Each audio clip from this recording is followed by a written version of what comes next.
한국교회 표현 중에 기도받는다라는 말이 표현이 있습니다.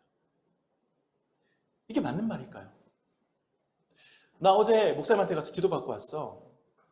나 이번 부흥회 때 부흥 강사님한테 기도받았어. 여러분, 기도는 누가 받지요? 기도는 하나님이 받으시는 겁니다. 내가 왜 기도를 받습니까? 나를 위해서 누구가 기도를 해준다고 내가 그 기도를 받는 겁니까? 기도는 받는 게 아니라 하는 겁니다. 수동 자세에서 벗어나시기를 바랍니다. 누군가가 나를 위해 기도하거든 그 사람의 기도를 받는다고 생각하지 말고 그 사람과 함께 기도한다고 생각하십시오.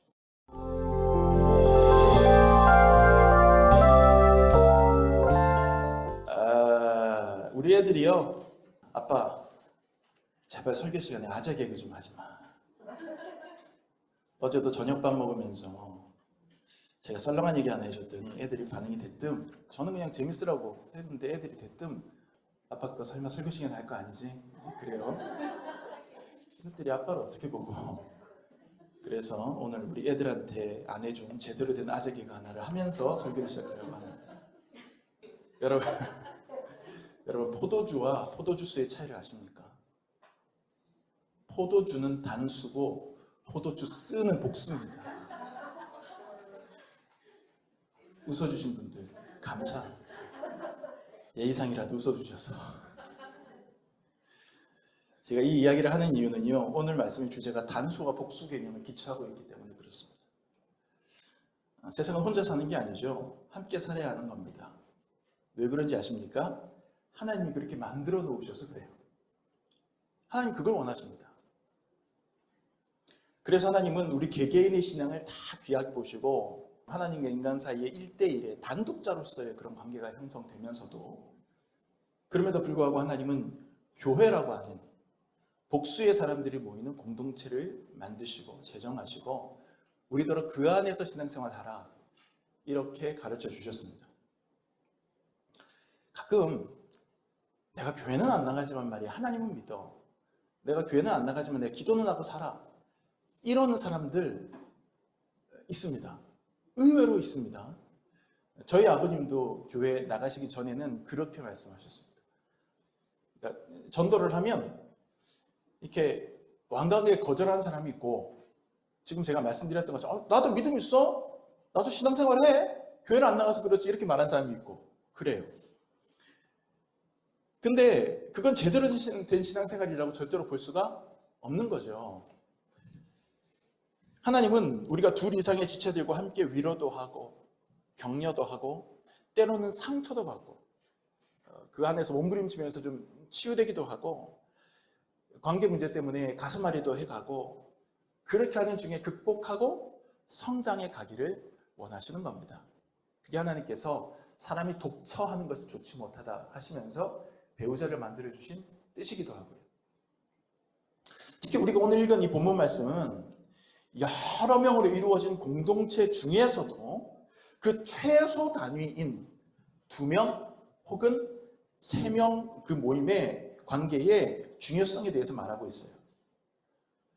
우리 안에는 은연 중에 2 혹은 3으로 이루어진 작은 관계성은 더 많고 더 큰 공동체로 가기 위한 전 단계로 인식하는 경향이 있습니다. 그래서 2명 혹은 3명 모인다 그러면 빨리 노력해서 20명 혹은 30명 되고 200명, 300명 만들어야지 이렇게 덕담합니다. 특히 우리처럼 작은 교회들은 그렇습니다. 그런데 저는 다르게 생각합니다. 2명, 3명이 200명, 300명, 2000명, 3000명 만들기 위한 밟아야 될 전 단계가 아니라 200명, 300명, 2000명, 3000명이 더 많은 2명, 3명을 만들기 위한 장을 만들기 위한 도구라고. 그게 더 중요하다고. 저는 그렇게 생각합니다. 예배 몇 명이나 모이세요? 이런 질문을 외부에서 가끔 받는데요. 한 10명에서 15명 정도 모입니다. 우리 온라인으로, 지금 온라인 예배 지금 입장에 계신 분들 계실 텐데, 제가 매번 예배 때마다 인사 못 드려 죄송합니다. 그분들 포함하면 우리가 10명, 많을 때는 20명, 적을 때는 10명 이렇게 예배 드리잖아요. 그렇게 대답하면 대답하는 저도 왠지 모르게 약간 좀 씁쓸하고 그 이야기를 듣는 상대마다 예 그러세요 약간 안쓰럽게 쳐다보기도 하고 그럽니다. 근데 사실 가만히 생각해 보면 저나 그 사람이나 왜 그러느냐, 그런 건 모두 다 우리가 어떤 거대하고 많고 크고 하는 어떤 그런 것들을 선망하고 지향하는 욕망이 있어서 그래요. 그 선입견과 편견이 있어서 그렇습니다. 그래서 그런 것이지 두세 명 모임이 혹은 열댓 명 모임이 더 부족해서 그런 건 아닙니다. 가만히 생각해 보십시오. 몇천 명 모이고 몇만 명씩 모이는 교회들이 어떻게 굴러갑니까? 그 교회들 운영하기 위해서 목사님들이 어떤 식으로 교회 조직을 구성하죠? 최대한 잘게 쪼갭니다. 소그룹을 만들고 속회를 만들고 구역 예배를 만들고 어떻게든 쪼갭니다. 선교회도 1여성교회, 2여성교회, 3여성교회, 1남성교회, 2남성교회 쪼갭니다. 왜 그렇게 합니까?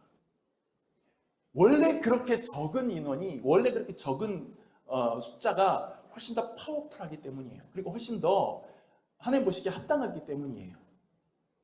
그래서 속회도 구역 예배도 소그룹 선교 공부도 그렇게 만드는 겁니다. 심지어는 1대1 선교 공부도 만들잖아요. 그 이유는 대그룹은 감당할 수 없는 적은 소그룹만의 특화된 장점이 있기 때문입니다.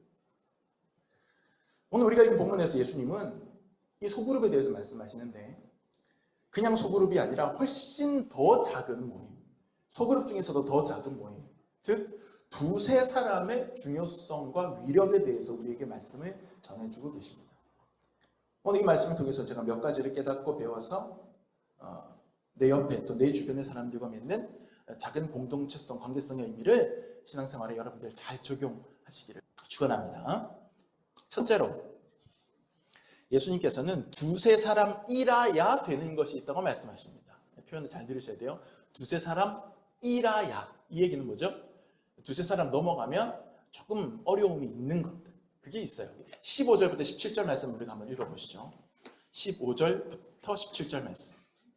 네 형제가 죄를 범하거든 가서 너와 그 사람과만 상대하여 권고하라. 만일 들으면 네가 네 형제를 얻은 것이요, 만일 듣지 않거든 한두 사람을 데리고 가서 두세 증인의 입으로 말마다 확증하게 하라.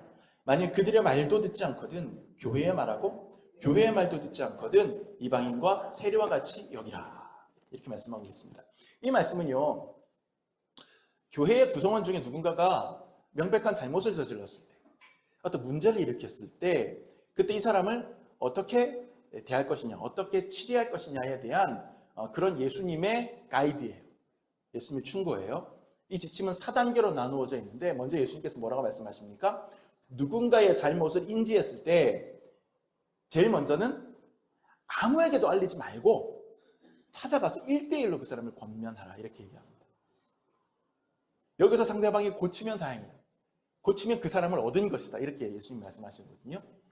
이 단계에서는 절대로 외부에 알리면 됩니까? 안 됩니까? 안 됩니다. 그 다음 2단계는 뭡니까? 1대1로 만나서 이야기를 나누었는데도 고쳐지지 않거나 상대가 부인하거나 뉘우치지 않거나 그렇게 된다면 한두 사람 혹은 두세 증인을 함께 데리고 가서 이야기합니다. 그래서 그들에게 우리 같은 말로 설득을 하고 동일하게 우리가 느꼈던 부분들에 대해서 얘기를 합니다. 이거는 구약 성경에 나오는 원칙을 인용하시는 거예요. 구약 성경에 보면 두 사람 이상의 증인이 증언하는 것을 원칙으로 잡고 있거든요. 어떤 법적인 송사가 있을 때, 그게 구약의 율법 내용입니다. 그래서 예수님이 십자가에 못 박히실 때도 유대 종교 당국이 합법성을 가정하기 위해서 2명 이상의 거짓 증인들을 섭외해서 세워서 예수님을 십자가에 넘겨준 것이거든요. 복음서를 읽어보면.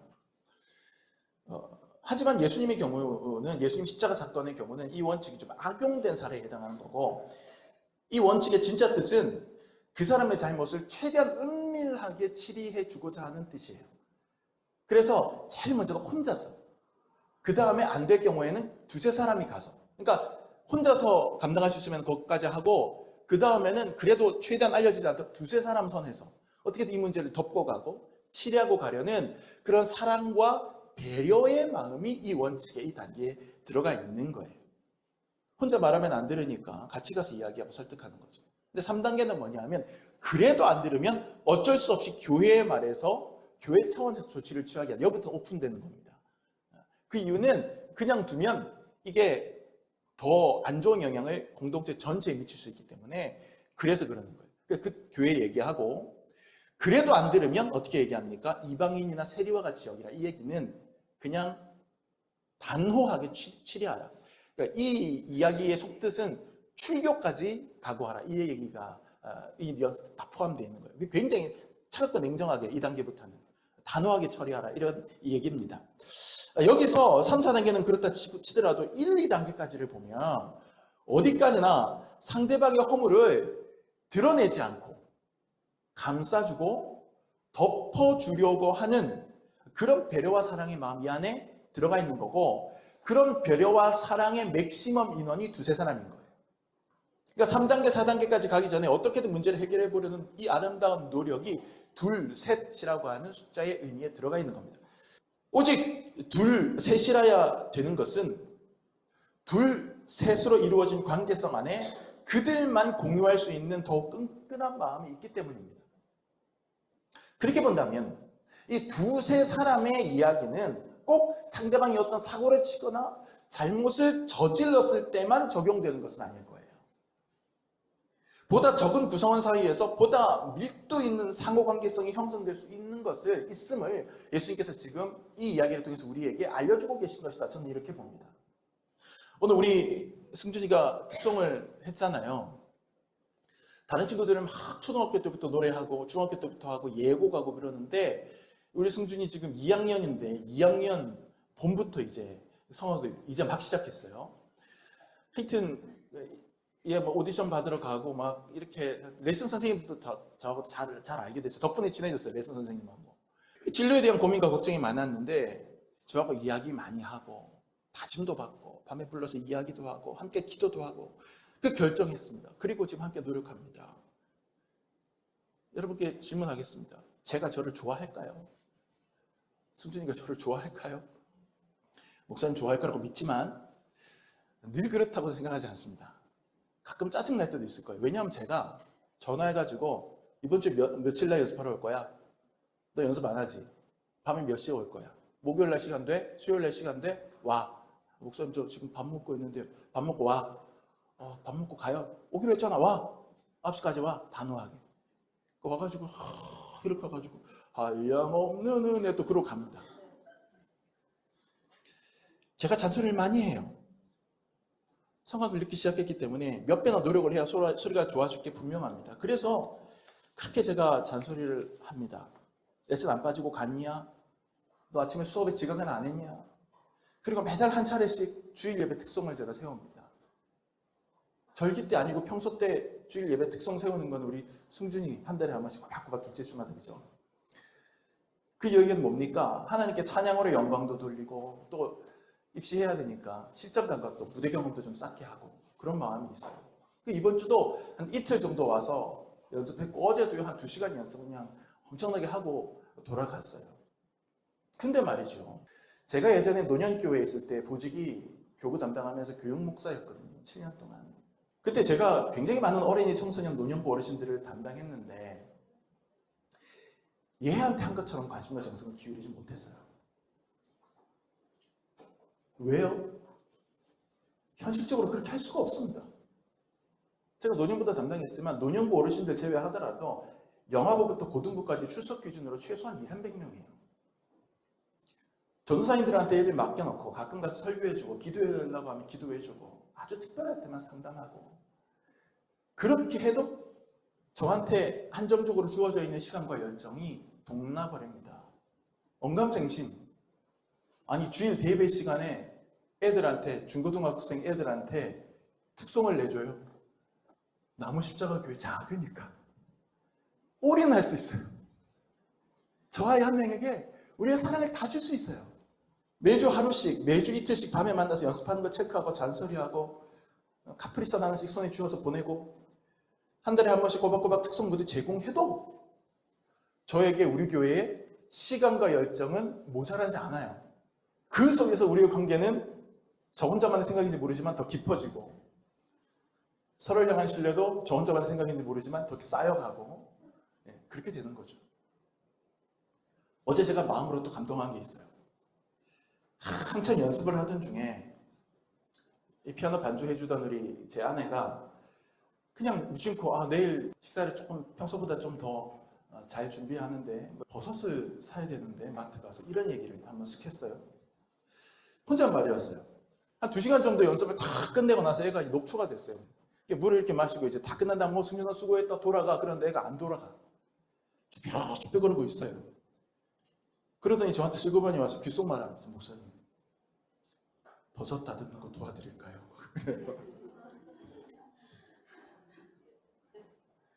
아니 됐다.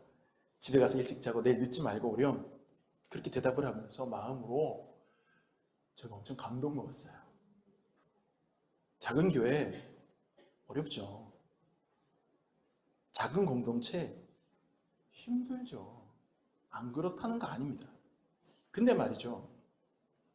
이상하게 그 힘든 그 어려운 작은 교회 하면서 큰 교회에서 사역하던 제 지난 사역이 부끄러워지는 거 왜일까요? 그 시절에 저는 그 교회 아이들한테 지금 승준이와 그리고 승준이 동생 승훈이한테 했던 것에 반의 반이라도 해주지 못했던 것 같습니다. 지금보다 훨씬 좋은 조건에서 사역했고 많은 것들을 누리면서 살았지만 그 시절에 저는 지금의 저만큼 목사스럽지 못했습니다. 반주하는 태연이 여러분한테는 제가 처음 말하는데요. 처음에 개척하고 반주자 없어서 우리가 아주 그냥 절절 맬 때 연락도 왔는데 지가 먼저 문 열고 들어와서 목사님 반주하러 왔어요. 당돌하게 그러고 알고 보니까 엄마가 보낸 건데 하여튼 그 마음이 얼마나 귀하면 지금까지 4년째 자리 안 지키고 있는데 처음에 상담을 하는데 이러저런 많은 어렵고 힘든 문제들이 있잖아요. 그래서 제가 어떻게 했냐면 한 1년 정도 매주 목요일 밤마다 밤 10시쯤 되면 제가 꼬박꼬박 전화를 했어요. 그래서 짧게는 5분, 길게는 한 20, 30분 상담도 하고 기도하고. 쟤도 아마 그때 진짜 귀찮았을 거예요. 한두 번이지. 1년 동안을 매주 밤에 친구들하고 있다가도 저하고 통화할 시간 되면 전화기 들어야 했을 거예요. 그게 얼마나 그게 짜증나는 일입니까? 집에 밤늦게 이제 걸어가다가도요, 통화 시간 되면 중간에 벤치에 앉아서 벤치에서 전화하고 상담하고 거기서 기도받고 기도하고 함께 그러고 전화 끊고 들어가고 그렇게 했어요. 한 1년 정도 그렇게 한 것 같아요. 여러분 교인이라고 해봐야 몇 명 안 되니까 이게 되는 거예요. 이게 바로 두세 사람의 위력입니다. 이건 위력이에요. 두세 사람 일해야만 되는 것들이 있습니다. 인원이 더 많아지면 점점 어려워지는 것들이 분명히 있습니다. 예수님은 크고 또 큰 공동체가 교회라고 성경 어디에도 말씀하지 않으셨습니다. 두세 사람이 내 이름으로 모인 그곳에 내가 있다. 그것이 예수님의 말씀입니다. 두세 사람의 관계성을 잃어버린 채로 몇천 명, 몇만 명이 된다고 좋은 교회겠습니까? 저는 언젠가 우리 교회가 지금보다 인원이 더 많아질 것을 기대합니다. 바랍니다.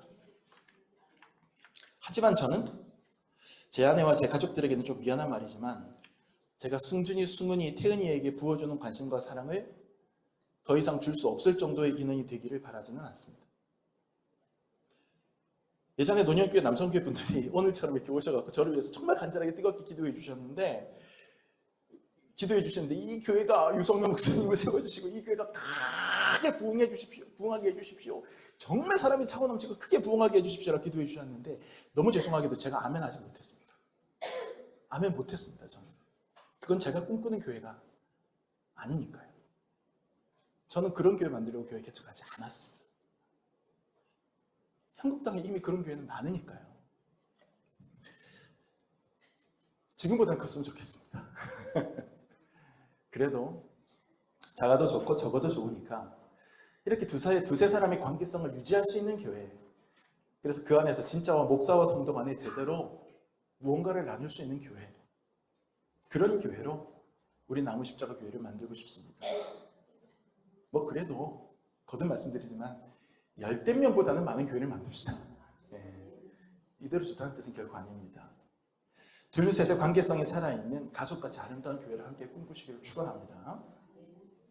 두 번째로 예수님께서는 아까는 뭐라 그랬죠? 두세 사람 일해야 되는 게 있다 그랬죠? 예수님께서는 두세 사람일지라도 되는 것이 있다라고 말씀하십니다. 두세 사람만 있어도 가능한 게 있다. 그러니까 사람이 많으면 많을수록 훨씬 효과가 좋지만 그렇다고 두세 사람이라고 되지 말란 법 없는 그런 게 있다는 거예요. 그게 뭐냐 하면 따라합시다. 합심기도. 합심기도입니다. 합심기도. 19절 말씀을 우리 같이 한번 한 목소리로 읽어볼게요. 19절 말씀. 진실로 다시 너희에게 이르노니 너희 중에 두 사람이 땅에서 합심하여 무엇이든지 구하면 하늘에 계신 내 아버지께서 그들을 위하여 이루게 하시리라. 아멘. 여기서 예수님께서는 두세 사람이 땅에서 뭐하여? 합심하여, 마음을 합한다는 거잖아요. 합심하여 기도하면 하늘에 계신 하나님 아버지께서 들어주시겠다 이렇게 약속하십니다. 1차적으로 이제 이 말씀은 바로 앞에 나온 교회에서 잘못을 저질렀을 때 치리하러 간 두세 사람의 증인, 그 증인을 받는 표현인 것으로 보이기도 합니다. 그러니까 우리가 어떤 사람이 잘못했을 때 찾아가서 권면하고 조언하고 증언하고 뭐 이렇게 하는데 우리가 그냥 분에 차가지고 그냥 막 가면 안 되는 거잖아요. 정말 기도로 준비하고 합심해서 뜨겁게 우리가 그 사람 한 사람을 위해서 기도하고 찾아가라 이 얘기예요. 그게 1차적인 의미입니다. 문맥에 의한 1차적인 의미는 그렇게 볼 수 있지만 이 구절을 그렇게 좁은 의미로만 해석할 필요는 없습니다. 그냥 일반적인 여러 기도 제목을 놓고도 우리는 두세 사람의 합심 기도를 하나님께서 들어주신다는 것을 믿고 나아가야 되는 거예요. 우리 교회도 이제 주일 예배 때는 한 주는 대표기도, 한 주는 합심기도, 한 주는 대표기도, 한 주는 합심기도 이렇게 하잖아요. 그렇게 하는 이유가 솔직히 말씀드리면 대표기도 할 사람이 부족하기 때문이기도 하지만 또 한편으로 보면 합심기도가 그만큼 의미가 있기 때문에 그렇습니다. 합심, 마음 하나를 모으는 거잖아요. 근데 보통 합심기도 하자라고 하면 마음이 하나가 딱 모아지기는 하는데 어떤 마음이 모아지느냐, 이 기도 시간 빨리 끝났으면 좋겠다. 그 마음 하나로 확 모아집니다. 그거 곤란하죠. 그런 거 말고 진짜로 같이 어떤 문제에 대해서 같이 걱정하고 같이 뜨거워지고 같이 간절해지는 마음으로 기도하는 것이 합심 기도입니다. 19절 말씀, 방금 전 우리가 읽은 말씀에 너희 중에 두 사람이 땅에서 합심하여 무엇을 구하면 그랬는데 그 중에 이 합심이라는 말을 헬라어 성경 원어로 찾아보면 어떤 단어가 사용되고 있느냐면 쉼포네오라고 하는 단어가 사용됩니다. 쉼포네오. 이게 합심이라는 말로 번역된 단어예요. 이 단어가 우리가 많이 들어본 단어 심포니의 어원이 되는 단어입니다. 심포네오에서 심포니가 파생되는 거예요. 심포니가 뭡니까? 교향곡이죠. 맞죠? 교향곡. 네, 맞답니다. 여러 악기들로 구성된 오케스트라가 연주하는 일정한 형식에 따라서 연주하는 음악이 교향곡이에요. 혼자 부르거나 제가 아는 상식으로는 혼자 부르거나 혼자 연주하는 또 독창 독주곡을 심포니라고 부르지는 않습니다. 심포니는 보통 여러 악기가 합주의 형태로 연주되는 곡을 말합니다. 여러 악기가 각각 다른 소리를 내지만 하나의 곡을 연주하는 거예요. 그리고 화음을 만드는 거예요. 합심기도는 심포니와 같은 겁니다. 어떤 사람은 바이올린처럼 높은 소리를 냅니다. 그러면서 어떤 사람은 방언으로 기도합니다. 어떤 사람은 호른이나 바순처럼 낮고 묵직한 소리로 읊조립니다. 또 어떤 사람은 심벌즈처럼 조용히 침묵 중에 있자상 기도를 하는지 안 하는지도 모를 정도로 가만히 있다가 가끔씩 심벌 한 번씩 댕 치듯이 주여 이러고 맙니다. 어떤 사람은 소리 전혀 내지 않지만 열심히 지휘봉을 휘두릅니다. 하지만 모두 한 곡에 관련된 악보를 갖고 있고 모두가 한 곡을 연주하기 위해서 최선을 다하고 있는 상태인 거예요. 모든 사람이 다 바이올린 소리를 낼 필요는 없습니다. 모든 사람이 다 심벌즈만 치고 있으면 어떻게 되겠습니까? 그러니 여러분 합심기도 시간에 막 똑같이 막 주야주야하고 막 맷돌 돌리면서 축사원이 미사원이 아깔라미 똑갈라미 띠 막 그거 안 해도 치키차카 초코초코초코 안 해도 그거 안 한다고 뭐라고 하지 마세요. 그 사람은 바순일 수 있고 호른일 수 있고 심벌축일 수 있습니다. 누군가는 바이올린 해야 되고 비올라 해야 되고요. 중요한 건 뭡니까? 마음이 하나로 합쳐져 있느냐? 같은 마음으로 기도하고 있느냐? 아무리 뜨겁게 소리가 막 올라가도 마음이 갈갈이 갈라져 있는 기도, 합심기도 아닙니다. 예전에 두 천재 피아니스트가 이중주 하는 거를 TV에서 본 적이 있습니다. 딸랑 두 명이에요. 근데 이 두 명의 피아니스트가 주거니 받거니 연주를 하는데 대형 오케스트라보다 그 몰입감이 더하면 더했지 못하지 않더군요. 엄청나더군요. 성경 속에는 사무엘 시대의 미스바 대각성 집회처럼 수많은 사람들이 한자리에 모여 합심하여 기도하는 모델도 나오지만 오늘 우리가 읽은 예수님의 가르침처럼 두세 사람이 합심하여 기도하는 모델도 제시되고 있는 겁니다. 그리고 하나님은 그 두세 사람의 기도일지라도 예수님의 이름으로 합심하기만 하면 거대한 심포니 기도 못지않게 하늘에서 들으시겠다고 오늘 본문에서 확실하게 약속해 주시고 계신 거예요. 두세 사람일지라도 가능한 겁니다. 여러분, 이 두세 사람의 합심의 기도의 위력이 얼마나 대단한지 바로 위에 있는 18절 말씀을 보면 확인할 수 있습니다. 진실로 너희에게 이르노니 무엇이든지 너희가 땅에서 매면 하늘에서도 매일 것이요 무엇이든지 땅에서 풀면 하늘에서도 풀리리라. 아멘. 여러분, 이 말씀 최근에 어디서 들어본 말씀 아닙니까? 아무도 모르시겠어요? 이 말씀 어딘가 눈에 있고 귀에 있지 않습니까? 다들 처음 듣는 이야기다 하시고 눈을 반짝반짝하고 계시면 제가 지극히 당혹스럽습니다. 이거 지난주 설교 본문이었습니다. 지난주 설교 말씀 본문이었던 마태복음 16장에 나오는 구절하고 거의 동일한 말씀입니다. 조금 다르지만.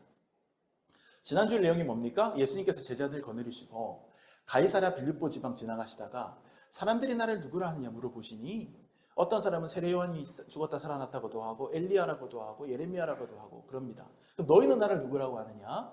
베드로가 썩 나서면서 주님은 그리스도시요 살아계신 하나님의 아들이십니다 얘기하니까 바요나 시몬아 네가 복이 있다 이렇게 칭찬하시면서 이 반석 위에 내 교회를 세우리니 음부 권세가 이기지 못하리라.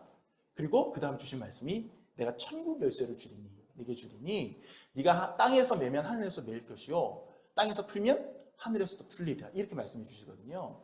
지난주에 주일에 제가 설명해 드렸던 것처럼 이 말씀을 천주교는 예수님께서 베드로 개인에게 주신 말씀을 해서 그래서 베드로가 교회의 반석이다. 베드로라는 이름 자체가 반석이라는 뜻이잖아요. 베드로가 교회의 반석이 되었다. 베드로라는 개인 위에 교회가 세워졌다고 보는 거예요. 그래서 베드로를 1대 교황으로 보고 그의 후계자들을 계속해서 2대, 3대 교황으로 해서 지금까지 교황권 위에 교회가 서 있는 게 천주교입니다. 그리고 이 교황에게 예수님께서 천국 열쇠를 줬다. 이게 교황이 땅에서 매면 하늘에서도 매이고 땅에서 풀면 하늘에서 풀린다. 그래서 교황은 성경과 동일한 권리를 지닙니다. 권한을 지닙니다. 천주교에서는. 그래서 교리를 교황이 발표하면 성경에 나오지 않아도 교리가 됩니다. 성경과 똑같은 권위가 됩니다. 예를 들어서 마리아는 죄가 없다. 교황이 발표했거든요. 마리아는 예수님처럼 죄가 없는 사람이 됩니다. 천주교에서는. 마리아 죽지 않고 승천했다 하면 마리아 승천절을 만들어서 교회를 기념합니다. 마리아도 죽지 않고 하늘로 올라갔다고 생각해요. 천주교는. 그게 성경에 나오는 게 아니라 교황이 발표하는 거예요. 근데 동일하게 봐요. 그 이유가 뭐냐면 베드로 개인에게 천국 열쇠를 주었다고 보기 때문이에요. 교황은 하나님과 소통하기 때문에 특별한 계시를 받을 수 있고 그가 틀린 이야기를 할 리가 없다라고 생각하는 거예요. 그런데 우리 개신교는 그렇게 생각하지 않죠. 개신교는 이 반석 위에 내 교회를 세우리니라고 하는 것을 베드로 개인이 아니라 베드로가 했던 신앙 고백 위에 세우겠다는 것을 해석합니다. 주님은 그리스도시요 살아계신 하나님의 아들이다 라고 하는 것. 그리고 천국 열쇠는 베드로 개인에게 주신 것이 아니라 그 신앙 고백 위에 세워진 교회 공동체에게 주신 것이다 라고 생각해요. 자, 우리가 읽은 오늘 본문에서 예수님께서 앞선 2장 앞에 마태복음 16장에 하셨던 말씀과 거의 동일한 말씀을 지금 다시 하시는데 너희가 땅에서 매면 하늘에서도 매일 것이요 땅에서 풀면 하늘에서도 풀리리라 하시는 말씀을 똑같이 하시는데 이 말씀을 보면 어느 쪽의 해석이 맞는지가 명확해집니다. 지금 오늘 이 본문에서 예수님께서 이 말씀을 베드로 개인에게 주셨나요? 아니면 제자들에게 주셨나요? 제자들에게 주셨습니다. 더 정확하게 말하면 이 말씀을 베드로 개인에게 주셨나요? 아니면 합심하여 기도할 두세 사람에게 하셨나요? 합심하여 기도할 두세 사람에게 하신 거예요. 너희 두세 사람 기도하면 매면 매일 것이요 풀면 풀릴 것이다. 그러면 명확해지죠. 어느 쪽 해석이 맞는지. 다시 말해서 우리가 두세 사람 합심하여 기도할 때 우리는 그 순간에 무엇을 손에 쥐고 기도하는 겁니까? 천국 열쇠를 손에 쥐고 기도하는 겁니다. 카트라인 정해놓고 몇 명 이상 기도해야 천국 열쇠가 우리 손에 떨어지는 게 아니에요. 두세 사람이 기도하면 천국 열쇠가 우리 손에 쥐어지는 겁니다. 두세 사람으로도 되는 거예요. 땅과 하늘이 열리고 소통되는 그 천국 열쇠가 바로 합심 기도의 순간에 있어요. 심포니처럼 같이 합심해서 기도하는 게 그래서 중요합니다. 제가 지금도 잘 적응하기 어려운 한국교회의 표현 중에 저도 무심코 버릇이 돼서 사용하기도 하고 아까도 잠깐 제 입에서 튀어나오기도 했지만 그럼에도 불구하고 제가 의식적으로 거부감을 가지고 있는 한국교회의 표현 중에 기도 받는다라는 말이 표현이 있습니다. 이게 맞는 말일까요? 나 어제 목사님한테 가서 기도 받고 왔어. 나 이번 부흥회 때 부흥 강사님한테 기도 받았어. 여러분, 기도는 누가 받지요? 기도는 하나님이 받으시는 겁니다. 내가 왜 기도를 받습니까? 나를 위해서 누구가 기도를 해준다고 내가 그 기도를 받는 겁니까? 그런데도 기도를 받는다라고 표현하는 이유는 뭡니까? 우리 마음속에 은연중에 수동성과 수용성의 본능이 있어서 그래요. 나를 위해 저분이 기도를 해준다고 할 때 기도는 저분이 하는 거고 나는 그 기도의 효력을 받는 거라고 생각하는 거예요. 그러니까 엄밀히 말하면 기도 받는다는 것은 기도의 효력을 내가 받는다 이런 얘기가 되는 것이죠. 그리고 나는 그 기도의 효력과 혜택을 받기 위해서 머리를 조아리고 있는 겁니다. 하지만 여러분, 기도는 받는 게 아니라 하는 겁니다. 제가 여러분 중에 한 사람을 붙잡고 하나님께 간절하게 기도하면 그때 여러분은 저한테 기도 받는 게 아니라 저와 함께 기도하는 거예요. 근데 많은 사람들이 자기 문제를 놓고 기도 부탁을 하면서 정작 자기는 기도하지 않아요. 우리 아이들도요, 제가 붙잡고 기도해주면 가만히 있으면서 아멘 아멘은 하겠죠. 하지만 그것만으로는 부족합니다. 같이 기도해야 되는 거예요. 마음으로 같이 기도해야 되는 거예요. 많은 자녀들이 나를 위한 기도는 엄마가 하는 거고 할아버지가 하는 거고 할머니가 하는 거고 목사님이 해주는 거라고 생각합니다. 그래서 주변에 나를 위해 기도해주는 사람은 많은데 정작 나는 나를 위해 기도하지 않는 사람이 얼마나 많은지 몰라요. 제가 예전에 논현교회에서 신방 다니면서도요, 숱하게 받는 기도 제목, 신방 가면 숱하게 받는 기도 제목들이 자기 자녀들을 위한, 자식들을 위한 기도예요. 근데 제가 그 아이를 알거든요. 그 아이는 기도하지 않는 아이예요.